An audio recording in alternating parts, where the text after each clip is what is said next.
Bismillahirrahmanirrahim. Assalamualaikum warahmatullahi wabarakatuh. Ya, ketemu lagi di mata kuliah Manajemen Produksi dan Riset Operasi. Ya, bahasan kali ini adalah mengenai metode transportasi. Jadi metode transportasi adalah suatu metode yang digunakan untuk mengatur distribusi, ya, dari sumber-sumber yang menyediakan produk-produk yang sama di tempat-tempat yang membutuhkan cara optimal. Alokasi produk ini haruslah diatur sedemikian rupa karena terdapat perbedaan biaya transportasi atau alokasi, ya, dari suatu sumber ke beberapa tujuan yang berbeda-beda. Nah, dari beberapa sumber ke suatu tujuan juga berbeda-beda. Ya, itu. Jadi kesimpulannya adalah mengenai pengalokasian sumber daya, ya, dari pabrik ke gudang. Nah, itu kan biasanya butuh biaya, ya, biaya transportasi. Nah, agar lebih efisien, ya, lebih minimal biaya transportasinya, maka menggunakan metode transportasi. Oke. Sekarang kita lihat lagi contoh studi kasus. Ada alat-alat rumah tangga yang akan dikirim, ya, dari 4 buah distributor. Ya, ada distributor A, B, C, D ke 3 toko, ya, toko 1, toko 2, toko 3. Nah, dari sana itu nanti akan ada jumlah barang yang dikirim, ya, yang siap dikirim dari distributor A, B, C, dan D. Jadi masing-masing ada 300, 200, 600, 500 unit, ya, itu. Jadi masing-masing jumlah barang itu punya kapasitasnya, ya. Kapasitas A 300, kapasitas B 200, kapasitas C 600, kapasitas D 500. Selanjutnya kebutuhan toko 1, 2, 3 itu masing-masing 200, 1000 dan 400. Sehingga di sini yang dicari itu nanti adalah biaya pengiriman ini. Untuk biaya pengirimannya ini sudah ada, ya, dalam sebuah tabel. Jadi biaya pengiriman ini dari distributor ke toko. Jadi nanti akan tampak pada tabelnya. Nah, studi kasusnya adalah tentukan penyelesaian visible awal dengan menggunakan metode sudut barat laut. Jadi visible awal ini adalah langkah pertama, ya, itu ya. Jadi langkah pertama dengan menggunakan sudut barat laut. Nah, sekarang kita lihat sudut barat laut itu seperti apa, atau juga disebut dengan northwest corner. Contoh, ya, dari studi kasus tadi dibuat sebuah tabel. Ya, ini ada distributor A, B, C, D. Terus ada toko 1, 2, 3. Ya, jadi distributor A ke toko 1 itu biaya transportasinya 5. Distributor A ke 2 itu 3. A ke toko 3 6 dan seterusnya. Jadi persediaan dari distributor A itu adalah 300, B 200, C 600, D 500. Ya, jadi ini kalau persediaan ini di total akan sama dengan kebutuhan ini totalnya. Ya, ini kan kalau di total jadi 1600, ya, ini 1600 di total, di sini 1600. Nah, ini juga sama, jumlah 300 tambah 200 tambah 600 tambah 500 itu adalah 1600. Ya, ini kalau kita lihat nih, ini 500, ya, ini 1100, ini jadi 1600, ya, kalau di total sama, ya. Oke, sekarang kita lanjut lagi. Nah, dari tabel tersebut kita sederhanakan. Jadi yang namanya sudut barat laut itu mulai dari ujung kiri atas. Nah, ini ya. Nah, ini namanya sudut barat laut, ujung kiri atas. Jadi area kuning inilah nanti yang akan dicoba, ya, yang akan diuji coba, ya. Tapi dimulai dari sudut kiri atas. Sudut barat laut itu adanya di sudut kiri atas. Maka disebut dengan sudut barat laut atau sudut kiri atas. Nah, sekarang kita lanjut. Pengisian dimulai dari sel ujung barat laut. Ya, nah ini ujung barat laut isi dengan kuantitas sebanyak-banyaknya. Artinya kuantitas sebanyak-banyaknya kita harus melihat sisi kanan ya, ini 300, terus sisi bawahnya 200. Jadi ambil sebanyak-banyaknya, berarti antara 300 dan 200 ya, kita ambil berarti berapa?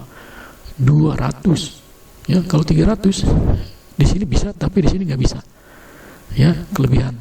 Nah, lebih baik ambil yang paling besar, ada 200. Jadi nanti kekurangannya kita cari lagi, ini kurang 100 ya. Sekarang kita lihat, nah ini ya 200, berarti di sini habis, tinggal di sebelah kanannya ini kurang 100 ya. Ini habis, tandanya warna coklat. Selanjutnya kita mulai lagi dari ujung kiri atas, nah dari angka 3 ini ya. Nah ini ya, kita isi berapa? 100 apa 1000? Kalau 1000 jelas tidak bisa, di sini 300 berlebih. Kalau 100 sini bisa, di sini hanya kurang saja. Nanti tinggal diisi lagi. Nah, berarti di sini kita isi 100 ya. Nah, 100. Nah, ini berarti habis ya. Nah, 200 tambah 100 300 habis ya. Nah, selanjutnya kita mulai lagi dari ujung kiri atas. Ya, di angka 9 ini. Berarti ini diisi berapa? Ya, kalau kita lihat di sini ada 200, di sini ada 1000. Berarti yang mewakili angka maksimal adalah 200. Ya, ini 200. Kalau di 1000 bisa di sini, tapi di sini kelebihan. Ya, oke, kita mulai. Nah, ini 200, berarti di sini habis.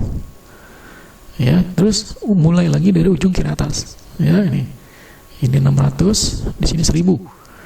Berapa yang harus kita isi? 600. Kalau 600 ini di sini masih ada tersisa ya. 600 berarti di sini habis. Nah, baru setelah ini adalah sisanya. 600 tambah 200 tambah 100 berapa? 900. Ya, berarti di sini diisi berapa? 100. Tinggal di sini pasti di sini adalah 400. Nah, inilah yang disebut dengan sudut barat laut. Jadi mengisi dimulai dari ujung kiri atas ya. Nah, jadi sel tidak kosong adalah sel basis. Jumlah sel sama dengan jumlah basis tambah jumlah kolom dikurang 1 ya, ini. Jadi sel tidak kosong adalah sel basis. Ya, sel tidak kosong. Kayak ini nih ya. Ini sel tidak kosong nih. Ini sudah terisi 200, 100, 200, 600, 100, 400. Ini adalah disebut sel basis. Kita lihat jumlahnya ada berapa nih sel yang terisi? 1, 2, 3, 4, 5, 6. Ya, berarti di sini jumlah baris. Nah, ini jumlah baris ya. 1, 2, 3, 4. Nah, ini jumlah barisnya 4. Ya, itu. Terus ditambah jumlah kolom. Nah, ini kolomnya 1, 2, 3. Nah, berarti jumlah baris berapa? 4 ditambah jumlah kolom ya 3. Jadi 4 tambah 3 7 dikurang 1 6. Berarti kalau 6 kita cek ini sel yang basis terisi ada berapa? 1 2 3 4 5 6. Nah, berarti ini sudah benar ya cara ngeceknya gitu ya. Ini. Jadi sel tidak kosong adalah sel basis. Ya, sel basis, jadi jumlah sel basis sama dengan jumlah baris tambah jumlah kolom dikurang 1. Ini hanya untuk mengecek saja apakah benar ini ya. Oke. Ya, nah ini tugasnya nanti untuk sudut barat laut. Sekarang kita lanjut lagi ke topik biaya terendah ya, metode transportasi menggunakan biaya terendah.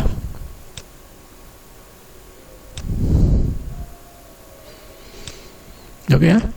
Untuk biaya terendah sama ya studi kasusnya, cuma dengan cara yang berbeda.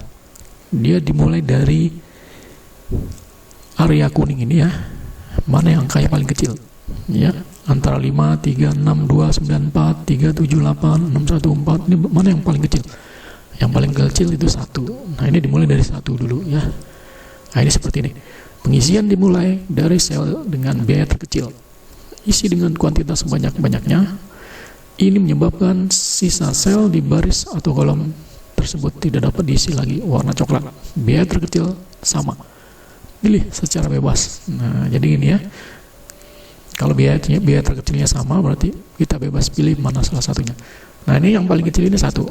cuma satu-satunya, berarti dimulai dari sini ya. Nah ini berarti di sini diisi berapa? 500 ya. 500 berarti sini habis nih ya. Di sini masih ada sisa 500 ya. Nah ini habis ya. Tuh, habis. Selanjutnya kita lihat lagi mana yang paling kecil antara 5, 3, 6, 2, 9, 4, 3, 7, 8. Nah yang paling kecil ini 2 ya. Dimulai dari 2 berarti diisi berapa 2 nih ya. Kita isi 200 ya. Nih 200, kebetulan ini sama ya. Nah ini habis ya. Ini tinggal sisa 500. Nah ini diisi 200 sehingga di sini habis ya. Nah lalu kita mulai lagi dari yang paling kecil biayanya 5, 3, 6, 3, 7, 8. Nah ini bebas, kita mau pilih yang mana, 3 yang di sini atau 3 yang ini, sama saja ya. Seperti ini, biaya terkecil sama, pilih secara bebas ya. Ini, nah ini kita ini double, ini dulu ya, habis ya ini. Dan dia sudah habis, ini 200, berarti tinggal 3. Nah ini ada keterangan di sini baris dan kolom habis sekaligus baris basis kurang. Tambahkan basis semu nilai 0 pada sel yang baru saja dihapus ya. A1 ya, A1, C1 ya, terus B2 atau B3 ya. Nih. Jadi kalau ada baris dan kolom habis sekaligus ya. Nah ini kan habis sekaligus nih. Baris kolomnya habis ya, dan barisnya juga habis sekaligus ya. Ini kasus yang beda nih. Barisnya habis, ini baris ya, baris yang horizontal, barisnya habis, horizontalnya, vertikalnya, kolomnya habis. Maka di sini tambahkan basis semu, yaitu nilainya 0 pada sel yang baru saja dihapus ya. Ini ya, pada sel saja yang baru dihapus, berarti ini ya. Tadi kan ini sebelumnya nih. Nah tadi kan kita pilih ini ya, tadi kita pasang di sini 200 ya, terus habis nih ya.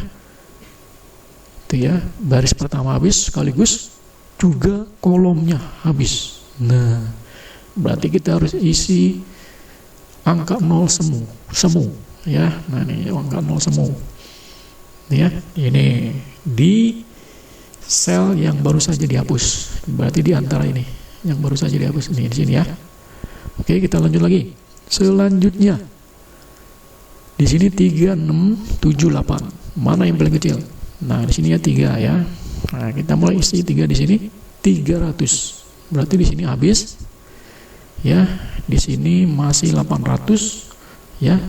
Sisa berapa? 200 di sini ya. Nanti di sini berarti isi yang berapa nih? 7 ya. 7 diisi berapa? Nah ini habis ya. Ini tinggal 200, berarti 7 ini diisi berapa? 200. 8 berarti diisi berapa? Berarti kekurangannya 200 ditambah 400, 600 ya. Ini habis, sehingga seperti tadi ya. Itu biaya terendah. Oke, selanjutnya adalah tugas untuk biaya terendah. Kita lanjut di menggunakan metode transportasi menggunakan Vogel ya. Ini yang terakhir, metode Vogel ini agak sedikit rumit, tapi ini sebenarnya paling efisien untuk biayanya, untuk pengeluaran biaya transportasinya. Ya, seperti biasa studi kasusnya sama. Ya, ini. Jadi untuk Vogel itu yang harus diperhatikan adalah pertama, ya, saya jelaskan dulu di sini arti warna. Ya, kalau kuning ini adalah sel yang belum terisi ya, ini sel-sel yang belum terisi yang nantinya akan kita isi. Nanti akan ada warna hijau, itu berarti sel dengan biaya terkecil di baris atau kolom tersebut. Ya, terus nanti kalau ada berwarna biru, berarti itu adalah sel dengan biaya terkecil kedua di baris atau kolom ya. Nah sekarang kita mulai dari baris dulu ya. Di antara baris pertama ini ya, 5, 3, 6, ini yang paling kecil yang mana? 3 ya. Setelah 3, 5, berarti 5 kurang 3, 2. Nah berarti taruh di sini seperti ini jadinya. 3 Yang kedua 5 kurang 3 selisihnya adalah 2 ya. 5 kurang 3 selisihnya adalah 2 ya. Ini selanjutnya baris kedua, yang paling kecil yang mana ya? 2 dan 4. Nah, berarti 4 kurang 2 selisihnya adalah 2 ya. Selanjutnya yang paling kecil yang mana di antara baris ketiga ini? Berarti 3 ya. 3 dan 7. Berarti 7 kurang 3 4. Lalu baris selanjutnya 1 dan 4 ya. Nah, berarti 1 dan 4. 4 dikurang 1 selisihnya 3. Nah, ini baris sudah selesai semua, baru kolomnya sekarang ya. Ya, untuk kolom, ya ini kolom 1. Yang paling kecil yang mana? 2 ya. 2 dan 3. Sehabis 2, 3. Berarti 3 dikurang 2. Ya, selisihnya adalah 1. Terus kolom kedua, 3, 9, 7, 1. Yang paling kecil yang mana? 1, setelah itu 3. Berarti 3 kurang 1. Ya. Selisihnya adalah 2. Begitu juga dengan kolom ketiga. Ya, paling kecil adalah 4. Nah, ini 4-nya ada 2 ya, berarti dua-duanya nih ya. 4 kurang 4 0 ya. Ini 4 kurang 4 ya 0 ya. Nah, kalau sudah kita lihat di sini, yang paling di antara angka selisih ini ya, yang paling besar yang mana? 4 ya, paling besar ini 4. Nah, berarti di baris 4 inilah nanti akan kita isi ya. Ini ya, di baris ini ya, selisih terbesar ini 4. Isikan barang sebanyak-banyaknya pada sel baris ini yang biayanya terkecil. Nah, berarti 4 ini selisihnya paling kecil, paling besar, berarti dia berada di baris ini. Nah, selnya masih kosong warna kuning ini ya, di angka 4 ini ya, di antara angka 4 ini ya, 3, 7, 8, yang paling kecil yang mana? Berarti yang paling kecil 3. Nah, 3 ini kita isi berapa? Untuk mengisi sel sebanyak-banyaknya ya, untuk mewakili 600 dan 200. Nah, berarti kita isi berapa nih agar terpenuhi semuanya? Berarti kita isi 200 ya. Tinggal di sini sisanya nanti kita isi lagi. Nah, 200 ya. Nah, kalau sudah, kita buat selisih lagi ya. Tadi sudah dapat ya 1. Sekarang kita isi selisih lagi. Tadi mulai dari sini ya, 300. Nah, ini ya, ini di sini udah habis berarti ya. Tadi, jadi kalau di sini diisi 200, berarti di sini sudah habis ya. Berarti sudah tidak bisa diselisihkan lagi. Sekarang kita mulai lagi yang ini. Sekarang ya 3 dan 6 nih. Sekarang barisnya tetap ada 4, tapi kolomnya menjadi 2. Karena ini sudah habis, sudah tidak bisa digunakan lagi ya. Berarti 3 dan 6 ya. 3 dan 6 ini gampang. 6 kurang 3 ya. 6 kurang 3 3. Lalu 9 kurang 4 ya 1 5 ya. 8 kurang 7 1. 4 kurang 1 3. Lalu sekarang kolomnya ya. Nah, ini sudah tidak ada ya, sudah tidak bisa lagi. Sekarang ini kolomnya 3 9 7 1. Berarti 1 dan 3. 3 kurang 1 2. 6 4 8 4. Nah, ini sama ya, 4 4 ya. 4 kurang 4 0. Lalu kita lihat mana selisih yang paling besar ya. Di antara ini dan ini berarti paling besar adalah 5. Berarti di antara baris ini ya, angka yang paling kecil yang mana? Yang paling kecil di sini adalah 4. Ya, berarti 4 kita mulai dari sini kita isi 200. Berarti 200 sudah habis di sini. Nah, ya sudah habis, berarti ini sudah tidak bisa diselisihkan lagi nih baris ini ya. Nah, kalau sudah kita mulai lagi. 6 kurang 3 ya 3. Terus ini sudah tidak bisa, sudah habis. 8 kurang 7 ya 1. 4 kurang 1 3. Lalu sekarang yang kolomnya ya tinggal 3 7 1. Berarti 3 kurang 1 2. Nah, ini sudah habis ya 2. Lalu di sini 6 8 4. Berarti 6 kurang 4 ya 2. Di antara selisih ini yang paling besar yang mana? 3 ya, 3-nya ada 2. Nah ini berarti kita tinggal pilih bebas mau yang mana, 3 yang ini atau 3 yang ini ya. Kita ambil 3 yang ini ya. Berarti kita isi di 1 kan angka yang paling kecil. Berarti kita isi berapa nih? 1000 apa 500? Nah yang mewakili adalah 500 ya. Kita isi di sini 500 ya. Nah kalau sudah ini sudah habis, sudah tidak bisa digunakan lagi ya. Nah tinggal kita selisihkan lagi 6 kurang 3 3. Ini sudah tidak bisa lagi ya. Terus 8 kurang 7 1 ya. Terus selanjutnya ini sudah habis ya, tinggal kolomnya ya, kolomnya 3 dan 7. Berarti 7 kurang 3 ini udah habis. 4 8 kurang 6 ya 2. Nah kalau sudah, kita lihat selisih yang paling besar mana. Yang paling besar ini ya 4 ya 4. Berarti 4 kita lihat di sini, kita arahkan ke angka yang paling kecil 3 di sini ya. Berarti ini kita isi berapa? 300 ya di sini ya. Kalau sudah berarti ini habis ya, habis. Berarti ini sudah bisa kita isi sendiri nih tanpa melakukan pengurangan lagi. Di sini ada 300 500, berarti otomatis di sini isi berapa ya, diisi 200 ya sini. Berarti di sini berapa untuk memenuhi agar habis? Di sini 400 ya, berarti diisi 200 ya. Nah ini sudah selesai ya, seperti itu ya. Nah ini tugas untuk metode transportasi menggunakan Vogel. Terima kasih. Assalamualaikum warahmatullahi wabarakatuh.